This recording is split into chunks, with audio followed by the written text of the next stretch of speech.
Assalamualaikum warahmatullahi wabarakatuh.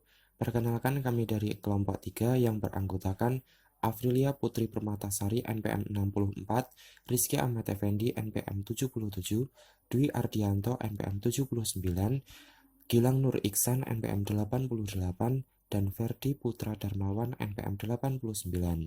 Di sini kami akan mempresentasikan terkait konsep ekonomi dan strategi evolusi perusahaan modern. Evolusi perusahaan modern. Pengertian singkat mengenai evolusi adalah suatu proses perubahan. Jadi, evolusi perusahaan modern adalah suatu proses perubahan dari zaman tradisional atau zaman yang lama menuju ke zaman yang modern atau zaman yang baru. Contoh dari evolusi perusahaan modern yang pertama, di zaman dahulu manusia masih menggunakan surat pos. Kemudian di zaman yang sekarang, surat pos sudah mulai berkembang berupa surat elektronik seperti email, WhatsApp, dan juga SMS. Di contoh yang kedua, di zaman dahulu manusia masih menggunakan media cetak. Kemudian di zaman yang sekarang, media cetak sudah mulai berkembang menjadi blog atau situs website. Contoh yang ketiga, di zaman dahulu manusia masih menggunakan siaran televisi. Kemudian di zaman sekarang siaran televisi sudah mulai berkembang berupa online video advertising. Contoh yang keempat, di zaman dahulu manusia masih menggunakan telepon. Kemudian di zaman yang sekarang telepon sudah mulai berkembang menjadi gadget atau smartphone. Konsep ekonomi, ada 3 konsep ekonomi. Yang pertama, sistem industri modern, yaitu yang A, riset pasar untuk mengetahui keinginan konsumen. B, desain produk yang sesuai keinginan konsumen. C, proses produksi secara efektif dan efisien sesuai desain produk. D, pemesanan produk dengan pelayanan penjualan yang baik. Yang kedua, pengembangan SDM untuk memperoleh hasil optimal pada keputusan konsumen. Dan yang terakhir, sumber daya modal. Saya Dwi Ardianto akan menjelaskan tentang strategi. Strategi adalah cara yang akan kita lakukan untuk mencapai suatu tujuan. Tujuan dari strategi sendiri adalah menurut Hamel dan Prahalat mengatakan bahwa tujuan dari strategi adalah mempertimbangkan posisi bersaing serta menentukan kriteria sederhana yang akan digunakan oleh perusahaan untuk melihat kemajuannya melalui kinerja yang dihasilkan. Cara memilih strategi. Pilih strategi yang paling efektif dan efisien. Yang kemudian macam-macam strategi perusahaan di era modern. Yang pertama, perbaikan alur barang dan material.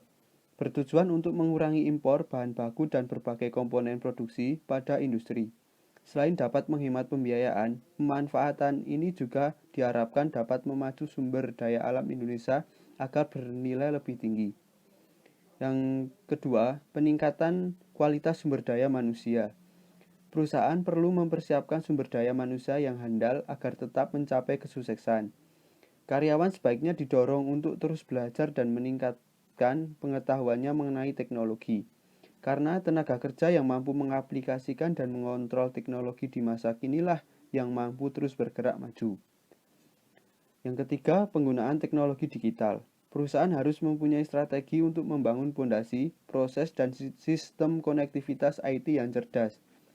Jika keseluruhan ini berhasil dilakukan, maka akan sangat membantu untuk meningkatkan efisiensi kerja di dalam perusahaan.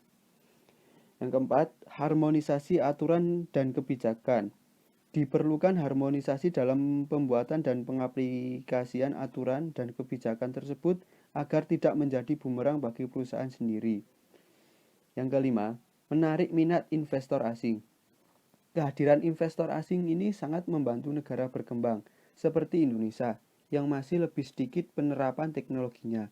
Untuk meningkatkan investasi, pemerintah Indonesia pun akan secara aktif melibatkan perusahaan manufaktur global.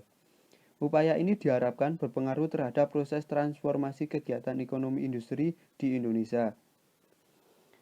Yang keenam, terakhir, perluas jaringan bisnis. Perluas jaringan perusahaan di kalangan konsumen dengan menyediakan produk yang berkualitas serta layanan yang memuaskan.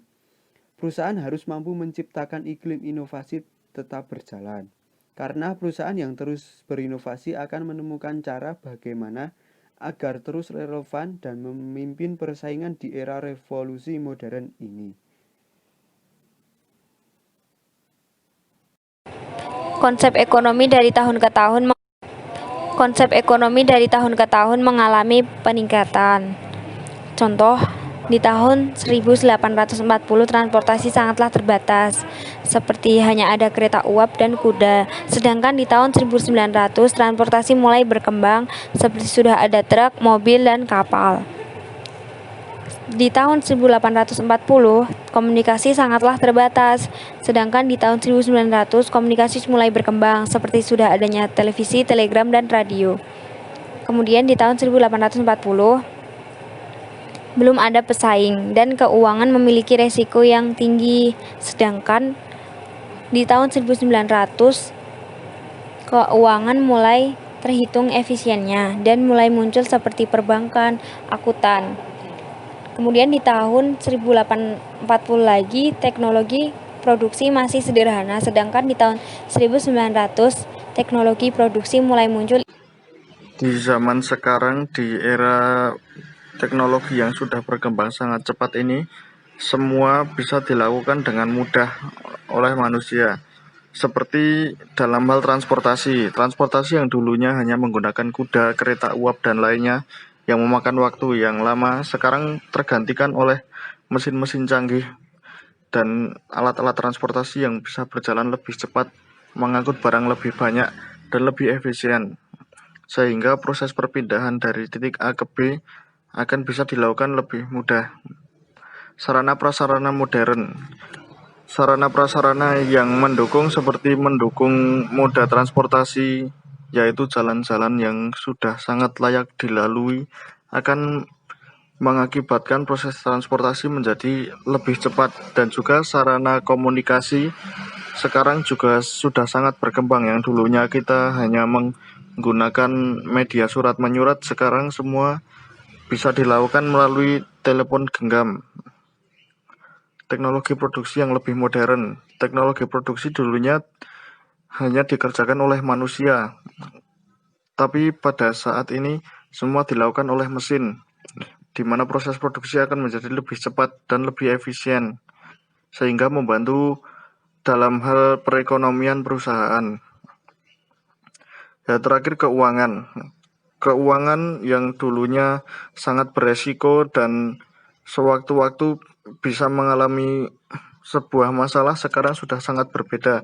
Sekarang sudah muncul seperti bank, akuntansi, dan lain-lain, di mana semua orang bisa mengelola keuangannya sendiri-sendiri dengan mudah dan tanpa takut terjadi masalah. Sekian yang bisa kami sampaikan tentang konsep ekonomi dan strategi serta evolusi perusahaan modern. Semoga bisa menambah wawasan serta pengetahuan kalian, dan juga jika ada salah-salah kata atau ucapan mohon dimaafkan. Terima kasih. Wassalamualaikum warahmatullahi wabarakatuh.